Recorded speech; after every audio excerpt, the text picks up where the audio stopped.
Bienvenidos al sector primario, la apuesta de Telemotril por el mundo de la agricultura, la ganadería y la pesca. Tres temas muy interesantes son los que hemos preparado para el programa de esta semana. Por cierto, si nos estáis viendo a través de YouTube, os invito a que os suscribáis al canal que Telemotril tiene en esta red social, a que activéis la campanita y también que nos regaléis un like o un me gusta en este vídeo para ayudarnos a que más personas puedan acceder a nuestros contenidos. Contenidos que también tenéis a vuestra disposición a través de nuestra página web www.telemotril.com y también en nuestro perfil de Facebook Sector Primario Telemotril. Entramos en materia y lo vamos a hacer contándoos qué son los aguacates clonales, cuáles son sus ventajas y sobre todo qué hay del futuro de estas plantas, un futuro por cierto muy halagüeño si tenemos en cuenta que prácticamente en España el 85% de los aguacates que se plantan hoy en día son clonales. Familia, color, sabores, texturas, temporada. El producto de cercanía siempre tiene que estar en nuestra mesa, así que siempre que puedas, apuesta por el producto de cercanía.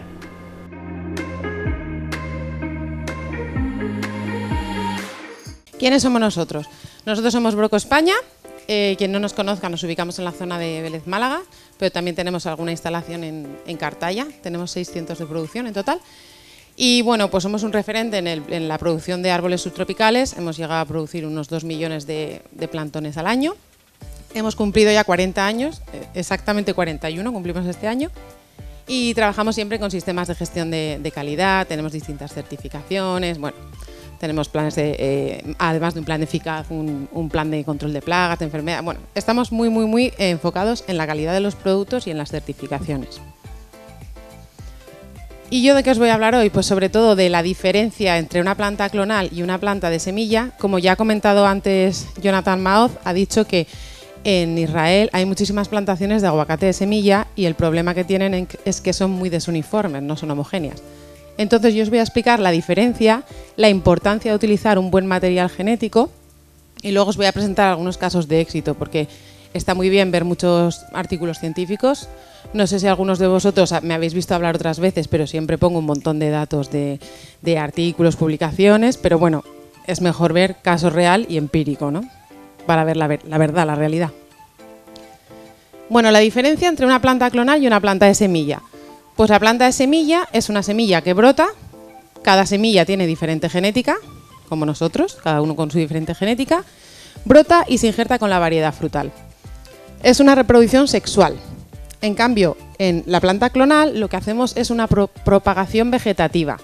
Realizamos 2 injertos y podemos elegir nosotros el patrón, la genética del patrón de las raíces del árbol. Luego os explicaré cómo lo hacemos, ¿vale? Entonces, en la planta de semilla, pues el comportamiento de cada árbol es diferente, cada uno tiene una semilla diferente. En cambio, en la planta clonal, todas tienen la misma genética y se van a comportar de forma homogénea en el campo. Pero quería hacer una mención especial a, últimamente se escucha mucho en la industria que hay planta in vitro clonal. ¿Qué es exactamente? Bueno, pues nosotros y otras empresas que producen planta clonal utilizamos material adulto de árboles madre, como portainjertos DUSA, Duque 7 o Toro, que es un material adulto con características seleccionadas y que conocemos, sabemos cómo va a comportarse. Producir plantas in vitro es muy complicado por la naturaleza del material genético del aguacate. ¿Y qué pasa? Pues que conforme va envejeciendo el material es más complicado de reproducir. Entonces, muchas veces se coge material directamente de la semilla. Entonces, estamos produciendo un material in vitro que viene de semilla y, por lo tanto, esa semilla todavía no ha dado la cara, no sabemos cómo se va a comportar ese material, no conocemos sus características. Entonces, sí, estamos cogiendo una planta clonada in vitro, pero que no sabemos cómo se va a comportar en realidad. Eso está pasando en la industria y está habiendo ya problemas, ¿vale? Entonces, siempre saber que si es una planta in vitro se ha reproducido a partir de un material que no viene de semilla sino clonado y conocido. ¿Y por qué elegir un patrón clonal? Pues por muchas cosas. Bueno, los árboles clonales son más precoces y más productivos. ¿Por qué elegimos un patrón clonal? Bueno, pues porque son más precoces y más productivos. Se han seleccionado por productividad. También se han seleccionado porque son tolerantes a distintas enfermedades, como por ejemplo el patrón DUSA, que es muy tolerante a Phytophthora cinnamomi. Son portainjertos que seleccionamos en función de las características de la finca. Tenemos que ver las características de la finca y por eso antes también Jonathan ha dicho pues, que hay que, con las condiciones que tenemos actualmente, poco a poco habrá que hacer una reconversión a patrones más antillanos. Y son árboles genéticamente idénticos. ¿Esto qué nos permite? Pues tener unas fincas muy homogéneas. Y como podéis ver ahí en esta cita, ya en 1926 se dijo que no hay nada más importante en la industria y producción del aguacate que el patrón de los árboles. Al final, el árbol se alimenta, crece, es para la parte aérea, la raíz es todo. Es la base, es el éxito de la plantación, es la raíz. Bueno, y como he comentado, hay un montón de estudios en diferentes partes del mundo, sobre todo partes productoras de aguacate, por supuesto, como California, Sudáfrica, en Perú, en Chile. Pero bueno, he querido destacar esta imagen de un estudio que se hizo en Nueva Zelanda, en la que podemos ver la comparación del sistema radicular de un árbol de Duque 7 clonal de 6 años con un portainjertos de semilla azutano de un árbol de 9 años. Podéis ver la diferencia en el desarrollo radicular. El portainjertos de azutano, que es un portainjertos de semilla, tiene una raíz pivotante para abajo, vertical, que prácticamente simple de anclaje, mientras que el patrón clonal, pues por su proceso productivo, tiene un sistema radicular muchísimo más fasciculado. Bueno, destacar que entre los portainjertos que tenemos actualmente, aunque luego os contaré el futuro que se nos viene, pues Dusa ahora mismo es un poco el rey. Dusa pertenece a la empresa Westfalia, es un árbol tolerante a Phytophthora cinnamomi. Es un árbol muy productivo, ya se ha dado, hay ejemplos en todo el mundo de su productividad, como podéis ver en el mapa, pues California, en Perú, en Chile, España, toda la zona mediterránea, Sudáfrica, Nueva Zelanda, Australia. Tiene cierta tolerancia al frío, dentro que es una especie subtropical, por su genética mexicana, es un híbrido, y una pequeña y cierta tolerancia a salinidad, muy lejos de la tolerancia que tienen los patrones antillanos. Bueno, y como una imagen vale más que 1000 palabras, a nosotros nos encanta poner esta imagen que compara la homogeneidad de una plantación de aguacate clonal con la homogeneidad que no tiene una plantación de aguacate semilla. Todo esto está en Vélez, Málaga, pertenece al mismo agricultor y como podéis comprobar, pues bueno, los requerimientos hídricos nutricionales son muy similares en la plantación clonal porque todos tienen la misma genética, mientras que en la de semilla, pues cada árbol tiene diferentes demandas y el manejo de esa plantación pues se convierte en una pesadilla. Entonces, bueno, pues esto, los árboles son más eficientes, se traduce en un ahorro económico de tiempo, manejo del cultivo, pues para mantenerse competitivos, que cada día es más importante. Y bueno, Ben Jacob, que supongo que Jonathan lo conocerá, dijo que las fincas de aguacate de semilla son probablemente las más desuniformes de entre todos los cultivos, porque dentro de los diferentes cultivos que tenemos, el aguacate, por su genética, es una palabra un poco extraña, pero bueno, es muy heterocigótico y eso quiere decir que entre las semillas que tenemos hay muchísima variabilidad. Entonces, los aguacates de semilla, entre ellos, son muy, muy, muy diferentes. Unos ejemplos de la homogeneidad de las plantaciones desde el inicio, de las plantaciones clonales, de Duque 7, de Dusa en la zona de Valencia, de Dusa en la zona de Portugal, ya desde el inicio muy, muy, muy homogéneas. Y bueno, casos de éxito. Pues os he representado casos de éxito en diferentes zonas de la península ibérica, bueno, y uno ya en Francia. Por ejemplo, para que veáis cómo de productivo puede ser el árbol si se maneja bien, esto es una finca de 2 años que está en la zona de Setúbal, en Portugal. La plantación está a un marco de 5×3 y ya en el segundo año ha dado 7 toneladas por hectárea. Y bueno, pues podéis ver ahí mi mano con el fruto, eso era septiembre, todavía quedaba un poquito para la recolección. Y el tamaño del fruto en general era un calibre grande. Este es el vídeo que no vamos a poder ver, pero bueno, podemos ver los datos aquí. Una finca también de 2,5 años en Castellar de la Frontera, en la zona de Cádiz, que está funcionando muy bien el portainjertos Dusa. Marco de plantación de 6×4 y bueno, pues otra vez una producción espectacular de 10 toneladas con 7 por hectárea. No por poner Dusa voy a tener esa producción, hay que manejarlo bien, pero tiene el potencial para conseguirlo. Otra plantación, esta vez bajo malla, cada vez está hay más interés por hacer plantaciones bajo malla, parece que están funcionando muy bien, protegen del viento. Emilio se ríe porque ha estado mucho por allí. Ahí tenemos a Manolo Rovira, que es quien me ha pasado los datos. Y bueno, pues un marco de plantación de 6×4 y la producción en el cuarto año ha sido de casi 23 toneladas en la zona de Alicante. Pero no tenemos que olvidar a otros portainjertos, como por ejemplo Duque 7 y en este caso en Francia, que en Francia también están poniendo aguacate. Entonces está con un sistema antihelada. Este año, de hecho, han llegado a -7 grados.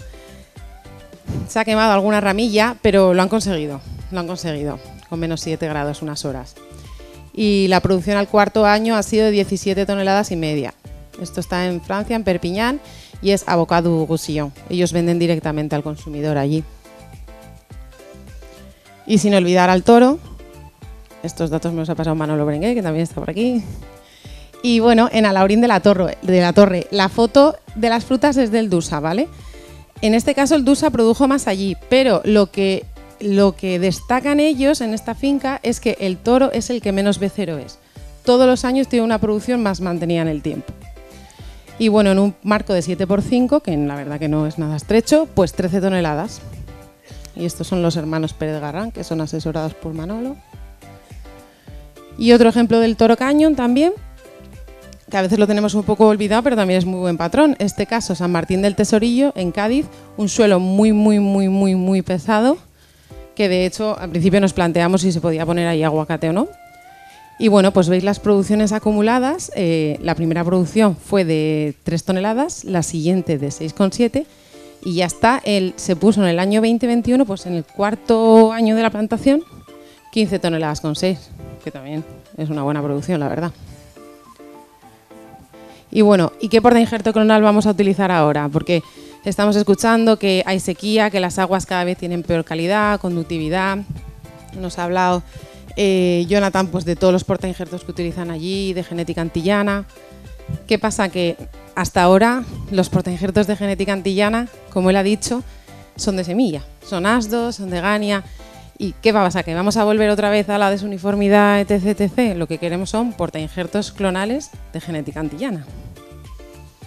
Bueno, pues tenemos nuevas líneas de desarrollo de portainjertos adaptadas a nuevas condiciones, a más sal, a más caliza. Cada vez queremos plantar en suelos que son menos ideales para el cultivo. Y bueno, pues lo que estamos haciendo es intentar sacar al mercado nuevos portainjertos clonales de estas genéticas. Para ello tenemos un montón de colaboraciones. Podría decir que tenemos aproximadamente unos 23 materiales nuevos, patrones clonales. De todos estos hay que estudiarlos bien y habrá que ver cuál es el que de verdad puede merecer la pena, pero hay 4 o 5 que están destacando. Bueno, colaboraciones con Westfalia, con el Volcanic Center de Israel, con el vivero Haskelberg, que es obtentor de la línea de Canacado, con la Universidad de Riverside y, como siempre, con Broco Nursery, que digamos que es nuestra empresa madre de California, de donde venimos.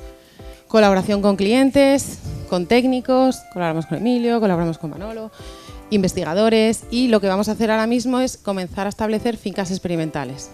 En principio van a ser 4 que próximamente van a estar ya plantadas para probar todos estos portainjertos, porque no se puede recomendar uno hasta que no tengamos datos fiables. Es verdad que hay alguno que está funcionando muy bien en otras zonas del mundo, pero tenemos que confirmarlo aquí también.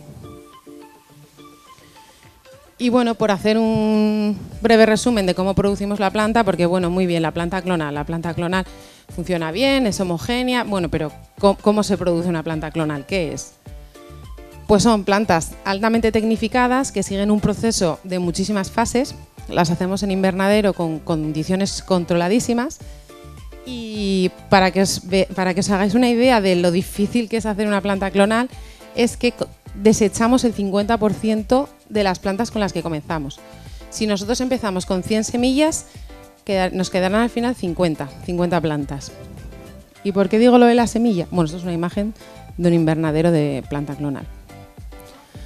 ¿Por qué digo lo de la semilla? Porque utilizamos una semilla para producir la planta, pero la utilizamos solo como motor para el proceso y como para dar estructura. ¿Por qué? Porque empezamos con una siembra de una semilla nodriza, que funciona, como os he dicho, solo de motor, y cuando brota esta semilla la injertamos con el patrón. hacemos 2 injertos, los veis con las estrellitas. La primera estrella es el injerto del patrón. Yo cojo una púa de un árbol madre seleccionado que sé sus características, como por ejemplo un dusa, cojo ese trozo, esa púa y lo injerto. Y lo que voy a querer es que desde ahí me nazcan raíces. Entonces, esa planta con esa púa injertada la meto en una cámara oscura, sin luz, y me crece un tallo muy largo blanco etiolado, sin clorofila. En ese tallo yo voy a poner en la base una anilla para que al final de todo el proceso, conforme vaya creciendo el tronco, me corte el tronco y pierda la anilla. La anilla solo es, como os he dicho, el motor para producir esta planta. Bueno, aplico unas hormonas, desdoblo la bolsa y ya le pongo sustrato a esta zona para que empiece a enraizar. Una vez que tengo aquí, he aplicado unas hormonas y he puesto una anilla. Una vez que aquí me están creciendo raíces del patrón que yo quiero, injerto la variedad frutal. Ya tengo mi planta y conforme va engrosando el tallo, me corta la semilla y se elimina. Ya tengo una pequeñita planta clonal que más tarde voy a trasplantar en campo. Aquí veis la planta pequeñita, ya desde el inicio con un montón de raíces en el sistema radicular. En este caso son raíces de Duque 7, del patrón clonal Duque 7. Y ya la trasplantaría en una planta grande, una maceta grande, para hacer un plantón ya directamente para el agricultor. Importante, hemos detectado que en el campo muchas veces hay problemas al principio en la instalación del riego, etcétera, porque a veces pues, se utilizan goteros integrados, sistemas de goteros integrados en los que el gotero queda muy lejos del cepellón de la planta. Para evitar esto, nosotros directamente con nuestras plantas incluimos 3 regalos, digamos, ¿no? El protector de tronco, muy importante para que no se queme el tronco en el inicio, porque eso es fatal para el desarrollo de la plantación. Un gotero compensado que va con pica incluida, que es para colocarlo como lo veis en la imagen, justo al lado del tronco, porque es donde recibe el agua en el vivero. Y si yo trasplanto el árbol en campo y no pongo un gotero justo en el sistema radicular, la planta se me va a secar o va a sufrir muchísimo estrés hídrico que luego me va a llevar a problemas, a llegada de hongo aéreo, botriosferia, de todo. Entonces, para asegurarnos de que se hace así, directamente va con la planta. Y luego, pues comentar que nosotros estamos incluyendo tricodermas en el sustrato, que al final son hongos beneficiosos que colaboran en la tolerancia, en la resistencia a enfermedades, estimulan el crecimiento, etcétera. Pues así minimizamos el estrés de la planta en muy gran medida. Y bueno, ya por ir terminando, simplemente comentar que todas las bondades del aguacate clonal lo que ha hecho es que nuestras ventas en la zona mediterránea sean ya como aproximadamente el 81% de patrones clonales y el 19% se está quedando el semilla al 19%, relegado un 19%, sobre todo para comercios más tipo garden, revendedor para ornamental, jardines, no tanto para fincas profesionales. Bueno, ahí veis la planta final, que es de aproximadamente 1 metro, su sistema radicular, y lo que decimos siempre, calidad y seguridad desde la raíz. Si ponemos en campo una planta con un material genético que no conocemos, o un sistema radicular de mala calidad, pues va a ser complicado llevarla para adelante. Bueno, decir que aunque hemos visto unos números muy buenos, ¿no?, de producción clonal, nosotros que estamos siempre día a día viendo cantidades y comparando semilla y clonal, hemos visto que aproximadamente podemos afirmar que un 20% de producción más se consigue con el clonal prácticamente siempre. Ahora, hay casos mucho más espectaculares, pero podemos afirmar que son muchísimo más productivos porque están seleccionados para ello. Mira la calidad de mis pimientos, están buenísimos. Disfrútalo en una ensalada, parrillada o asado al horno. Compra producto español, consume productos de cercanía.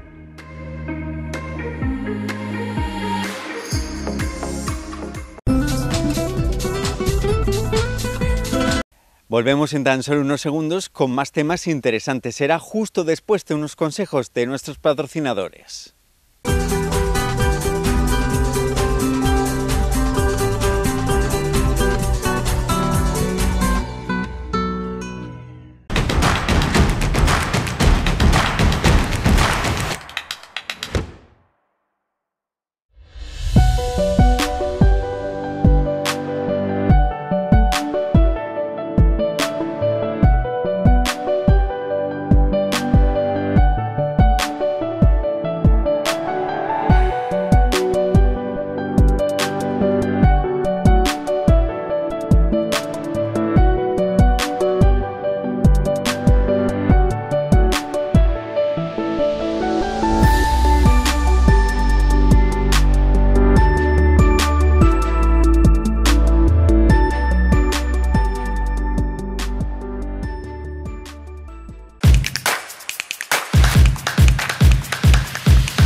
Ya estamos de vuelta en este sector primario, vamos a continuar con más temas interesantes. Os contamos durante los próximos minutos en qué va a consistir el plan de fomento del empleo agrario del año 2025, cuáles son las actuaciones que se van a ejecutar durante los próximos meses.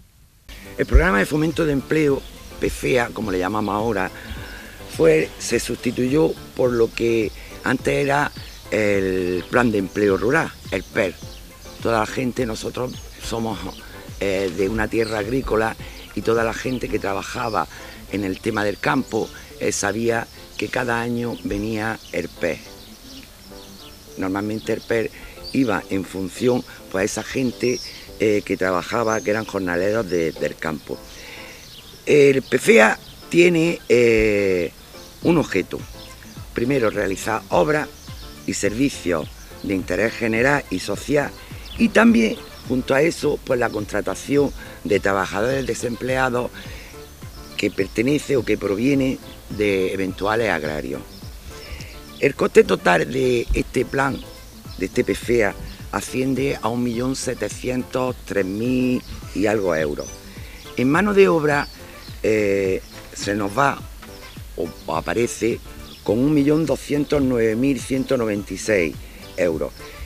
Y en materiales tenemos 494.686. En total hablamos de 1.700.000 y algo, ya vosotros lo miráis, pero aproximadamente ese es el dinero.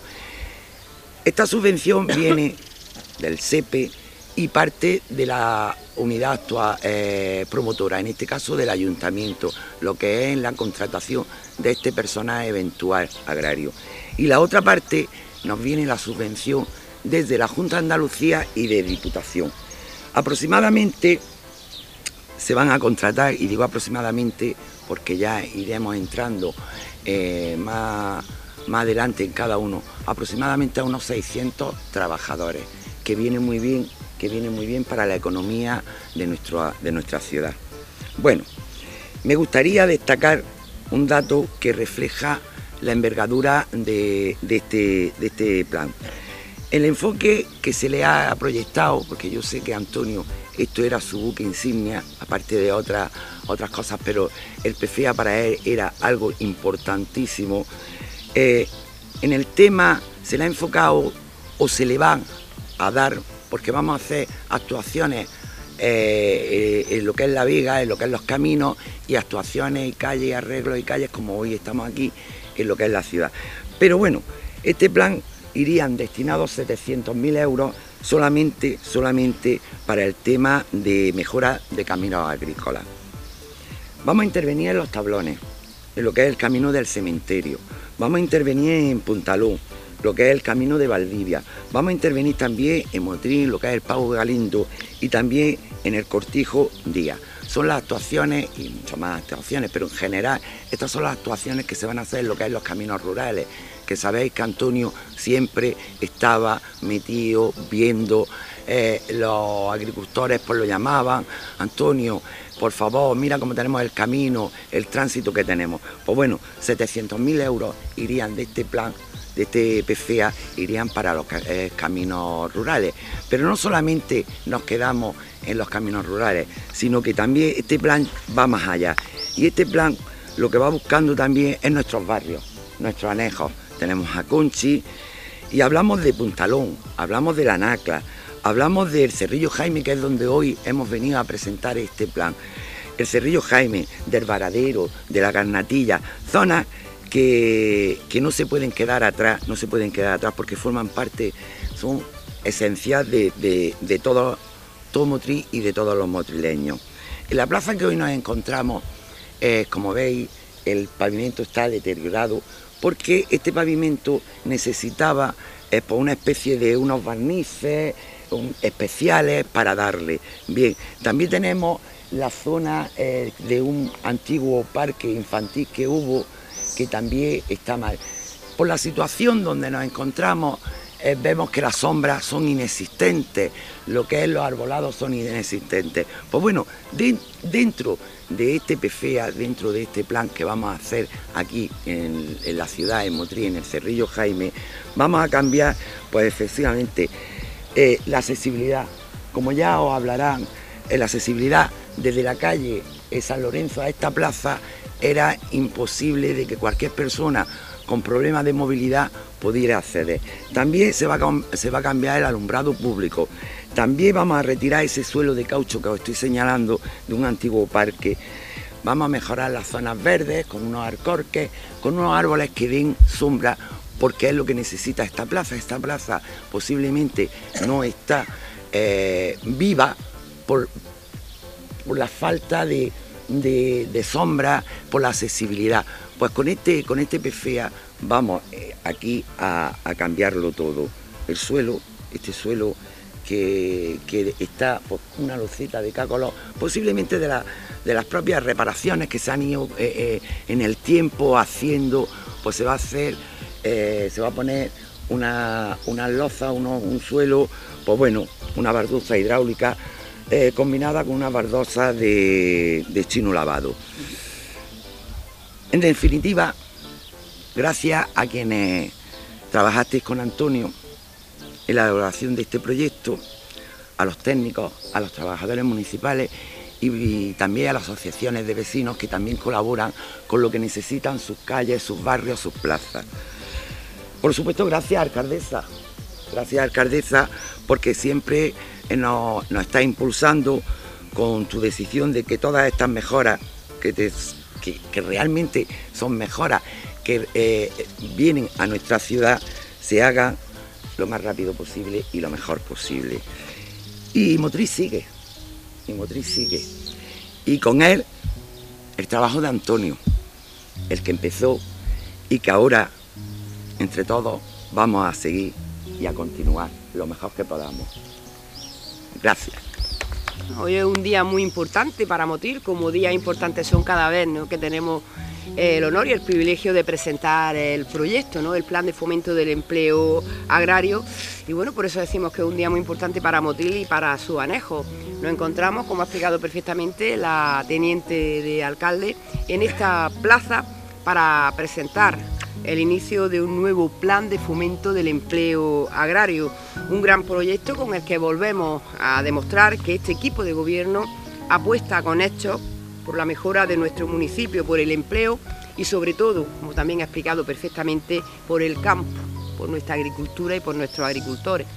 Pero también me gustaría que este acto hoy tenga un significado especial. Este plan, este proyecto ha sido posible en parte gracias al trabajo constante del que fue nuestro teniente de alcalde, Antonio Escame. Lamentablemente, bueno, pues Antonio nos dejó sin poder ver esta realidad, este PFEA que presentamos hoy. Pero bueno, sin duda es uno de sus legados y sin duda, como ustedes entenderán, dejó en este PFEA su impronta. Por lo tanto, nos gustaría que este acto de presentación pues sea también un acto de homenaje a una persona que creía en este proyecto, que creía en el plan de fomento del empleo agrario, no solo para mejorar la infraestructura agrícola, no solo para mejorar los barrios, sino, como decía él, por muy poco dinero que aporta el ayuntamiento es mucho, ¿no?, el que viene y siempre peleaba porque se fuera incrementando, como de hecho así ha sido, porque se fuera incrementando la aportación municipal a este plan. Como digo, bueno, pues como ha dicho su hermana, la vida continúa, nosotros tenemos la responsabilidad con la ciudad de Motril para continuar con su trabajo y con los grandes proyectos que vienen en el futuro. Y bueno, pues este nuevo PFEA cuenta con una inversión de 1.700.000 euros, una obra que entendemos habla por sí sola de la envergadura que tiene este proyecto. De esta cifra, como ha recordado también la teniente de alcalde, nos gustaría destacar que un 42%, estamos hablando de 700.000 euros, van a ir destinados exclusivamente a la mejora de infraestructura agrícola, a la mejora de los caminos rurales. Aquí lo que venimos a demostrar es una clara apuesta de este equipo de gobierno por nuestra agricultura, por seguir facilitando a nuestros agricultores el acceso a sus explotaciones, por modernizar, por lo tanto, nuestras infraestructuras rurales y por reforzar el compromiso con el sector económico más importante y más pujante que tenemos en nuestro término municipal. Este plan, bueno, pues contempla actuaciones en caminos fundamentales para el día a día de nuestros agricultores, como el camino de la Cota 200 en el Pago Galindo, el camino del cementerio de los Tablones, el camino del Cortijo Díaz, el camino vecinal Monte Castillo Alto o un camino en Puntalón, entre otros. En total estamos hablando, y aquí también es la envergadura de este proyecto, estamos hablando que se van a actuar en casi 12.000 metros cuadrados, 12.000 metros cuadrados en la extensión sobre la que va a actuar este nuevo PFEA de caminos rurales. Además no podemos olvidarnos de nuestro anejo, no solo porque la concejala de anejo esté todo el día machacando para llevar inversiones a estos anejos, sino porque, bueno, entendemos que los motileños que viven en los anejos tienen los mismos derechos, como tienen también lógicamente las mismas obligaciones que los motileños que viven en el casco urbano de Motril. Y bueno, pues casi también un importante paquete de actuaciones de este PFEA se lo llevan los anejos, como Puntalón, con esa mejora del acerado de la carretera de Luja, el arreglo o el entorno del parque en calle Sevillana, Varadero, y bueno, se explicó que se había quedado fuera de los remanentes porque no estaba el proyecto hecho y no íbamos a llegar a terminarlo, ¿no?, en este año. Saben ustedes que el PFEA comienza en septiembre-octubre de este año y se prolonga al año siguiente, y al no tener el proyecto hecho como era intención inicial de que se metiera en remanentes, no estaba el proyecto hecho, se habló con la concejala, se lamentó, pero bueno, al final el compromiso era que se metiera en el PFEA y ese fue el compromiso que Antonio Escame adquirió con la concejala de Anejo y con los vecinos de Varadero, y se va a arreglar esa zona del parque. Ya se ha arreglado lo que es el propio parque infantil, se va a arreglar los alrededores con una petición que nos hicieron los vecinos de tener una pequeña pista polideportiva y se va a hacer. O la Garnatilla también, conectar, aquí está el concejal que vive en la Garnatilla, conectar la zona sur de la Garnatilla con la mejora de una calle, la calle Huertos de Trujillo. Pero bueno, también queremos destacar que muchas de estas intervenciones, como he dicho, responden a demandas que nos han llegado por parte de los vecinos, o bien a través de sus asociaciones o bien a través de peticiones individuales. Había una petición muy importante, era esta, arreglar esta plaza. Bueno, como ha explicado la teniente alcalde, yo creo que no hace falta hablar mucho del estado en el que se encuentra. Es una plaza que se ha ido parcheando y entendemos que es el principal núcleo de reunión, ¿no?, de este barrio, del barrio del Cerrillo de Jaime, y había que arreglarlo. O el acerado de la Nacla, porque también queremos mejorar la conectividad de Motril con los barrios de la zona norte, en este caso con la Nacla. Escuchar a los vecinos y la respuesta a sus necesidades sigue siendo nuestra prioridad. Y cómo no, tenemos que seguir apostando por ese gran pulmón verde que tiene la ciudad de Motril, tenemos que seguir apostando por el Parque de los Pueblos de América, tenemos que seguir apostando por una cosa que cada vez se conoce más, como es el jardín de cactus y suculentas, con lo cual va una importante cantidad de este PFEA precisamente a reordenar todo el borde perimetral del parque, que colinda con la futura urbanización del MOD 8, damos ampliación, como digo, al jardín de cactus y suculenta, y entendemos que tenemos que seguir apostando por el Parque de los Pueblos de América. Bueno, pues estamos hablando también no solo de ladrillo, ¿no?, de obra o de asfalto, estamos hablando también de personas, como ha dicho perfectamente la teniente de alcalde. Este plan de empleo, de fomento del empleo agrario, va a contratar a motileños, bueno, pues que lamentablemente se encuentran desempleados, que proceden precisamente del mundo agrario, y con este plan pues también se incrementa la contratación de personal. Lógicamente, al incrementar la cuantía no solo incrementa el importe que se destina a materiales, sino también la subida más importante precisamente es a la contratación de personal. Y estamos hablando de 581 peones y 12 oficiales de albañiles, con lo cual, bueno, pues estamos también generando oportunidades a aquellas familias que más lo necesitan. Y ya termino dando las gracias, como ha dicho la teniente alcalde, a todas las áreas implicadas, dándole las gracias a los técnicos municipales por su compromiso. Y bueno, pues que seguimos trabajando con ilusión, con responsabilidad, con mucha responsabilidad, y con el firme compromiso de construir un futuro, un Motril que tenga más futuro, un Motril que cuide a su barrio, un motril que cuide a su anejo y un motril que mime al sector económico principal de nuestro término municipal, como es la agricultura. Este verano disfruta de mis pepinos en tu gazpacho y en tu salmorejo. Consume producto español, consume producto de cercanía.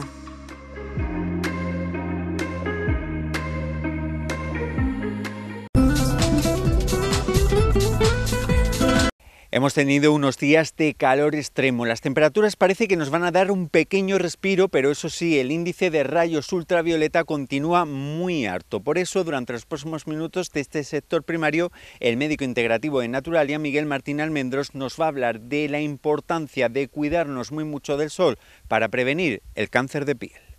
¡Ay, qué sol! ¿Y qué malo es para la piel por el cáncer de piel? Nada es malo ni nada es bueno, todo depende en la medida que tú lo vayas a tomar. Y con el sol y el cáncer de piel es lo mismo. Ya sabéis que el cáncer de piel hay una tendencia actual a dispararse. Se está disparando, sobre todo el melanoma, que es el más agresivo. El melanoma es el 8,2% de todos los cánceres de piel. 15 de cada 100.000 personas tienen melanoma actualmente. Y que sepáis que el 1% de las muertes por cáncer son debidas al melanoma. Y os voy a dar dos cifras que asustan mucho. En el 2000, la referencia del 2002 al 2012, la incidencia en mujer y en varón. Fijaros, en el 2002, 10,5 mujeres por cada 100.000 tenían melanoma. En el 2012, 10 años después, ha subido a 16,3 mujeres por cada 100.000. Y los hombres ocurre un poco parecido, aunque menos altas. En el 2002 había una incidencia de 10,8 por cada 100.000 varones tenían melanoma. En el 2012 ha subido a 14,6 por cada 100.000 varones. De hecho, se estipula que al ritmo que está subiendo, en el 2040 va a ser el segundo cáncer más prevalente a nivel mundial. Es una pasada, pero también hay cosas buenas.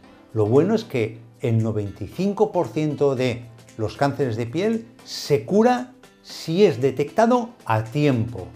Eso es muy importante, tener el conocimiento para ver si un lunar aparece donde no había antes lunar o un lunar que estaba ya va cambiando con el tiempo. Hay una regla que nos va a ayudar a todos a poder identificar un melanoma.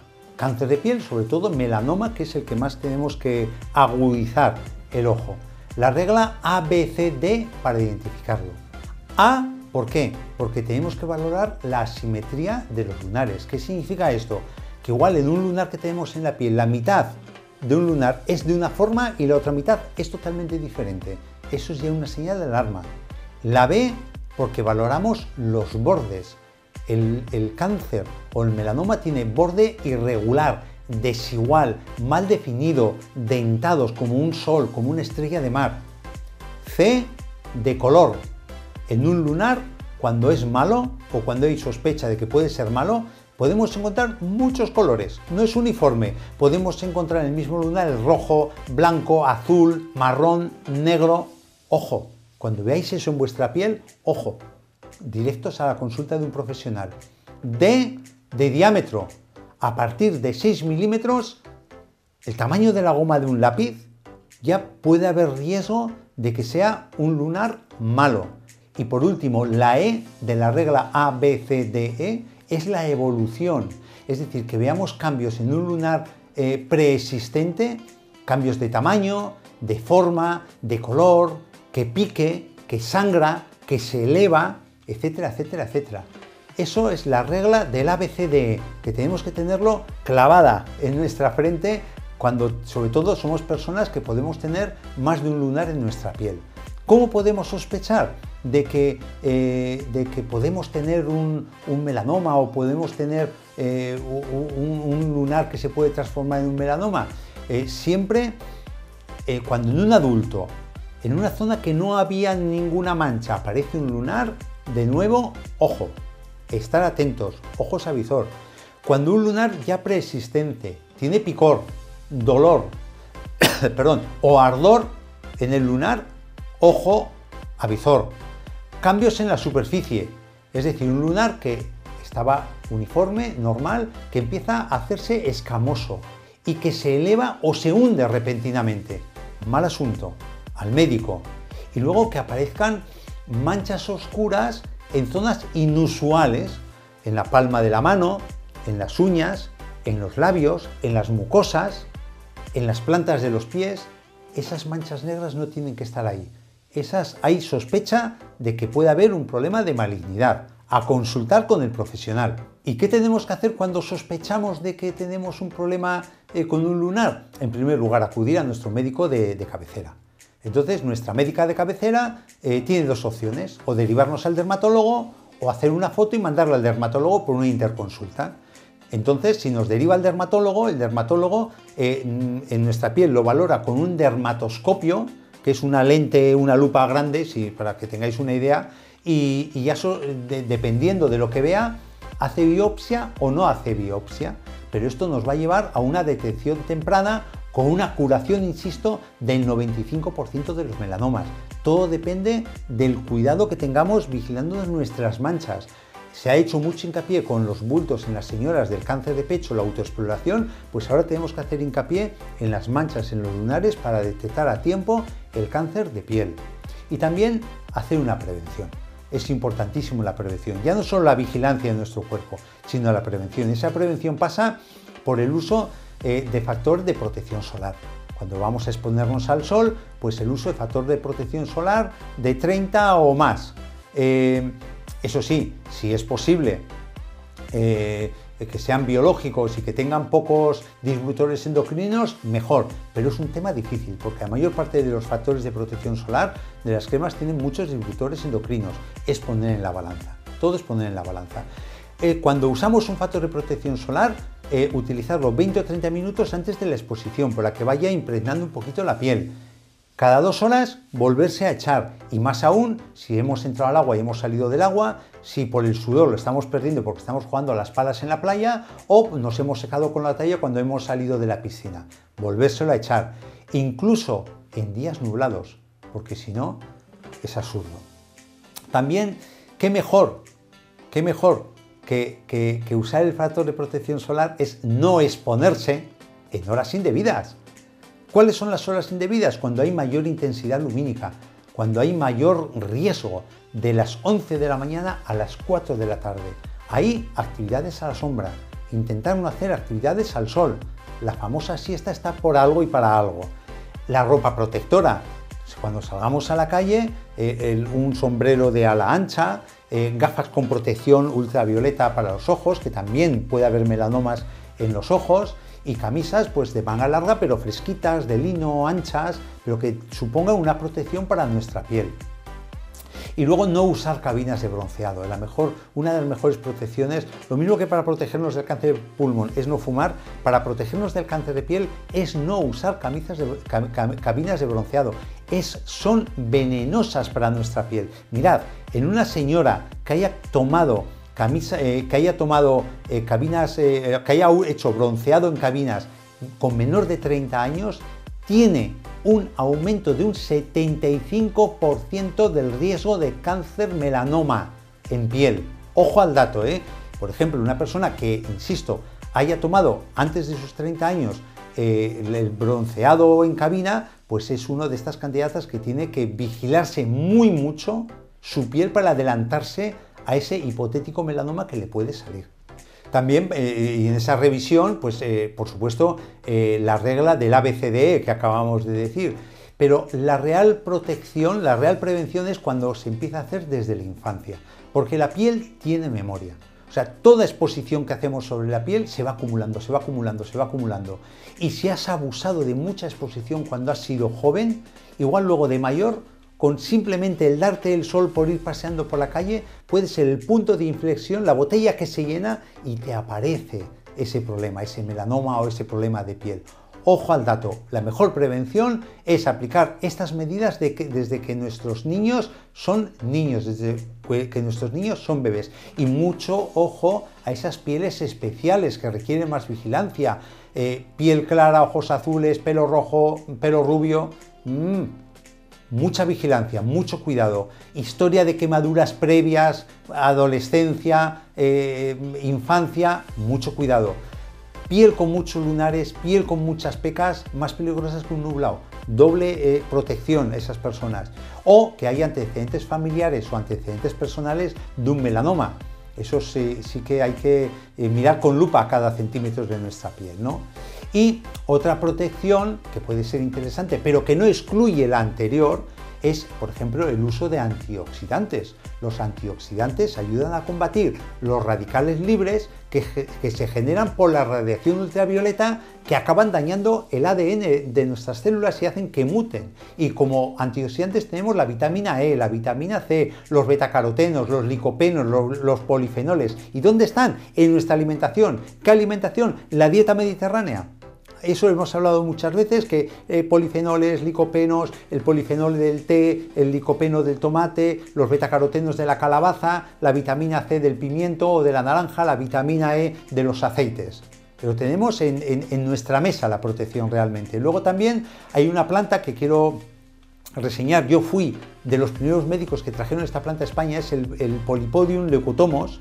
Es un helecho que nace parásito de las palmeras tropicales, y en sí esta planta es un fotoprotector desde el interior de nuestra piel. Es antioxidante y antiinflamatoria. Aumenta la resistencia de la piel al daño solar, pero el hecho de tomar leucotomo no significa que nos vaya a reemplazar el factor de protección solar cuando te vas a exponer al sol. Es una cosa y otra, no son excluyentes.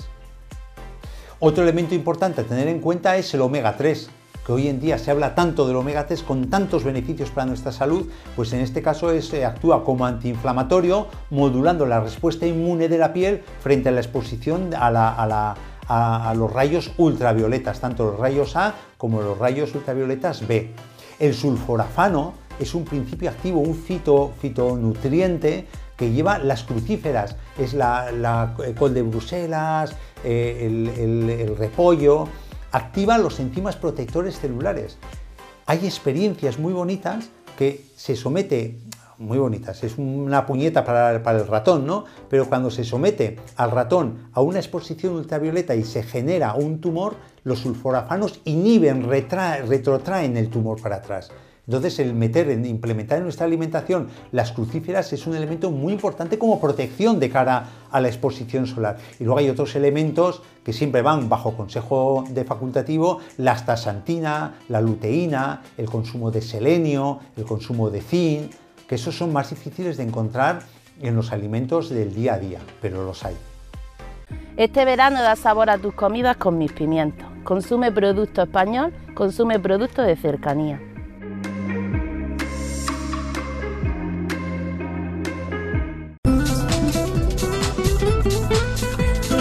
Es todo por el momento. En tan solo unos días volveremos con más temas relacionados con la agricultura, la ganadería y la pesca. Será como siempre aquí en Sector Primario en Telemotril. Recordaros que podéis acceder al contenido íntegro de todos nuestros programas, tanto en el canal que la televisión pública motrileña tiene en YouTube, al que por cierto os invito a que os suscribáis, a que activéis la campanita y también que nos regaléis un like o me gusta en este vídeo para ayudarnos a que más personas puedan acceder a nuestros contenidos. Contenidos que también tenéis a vuestra disposición a través de nuestra página web www.telemotril.com y también a través de nuestro perfil de nuestra página de Facebook Sector Primario Telemotril. Como siempre os digo, que seáis muy pero que muy felices y no os olvidéis nunca de seguir sembrando muchísimo optimismo.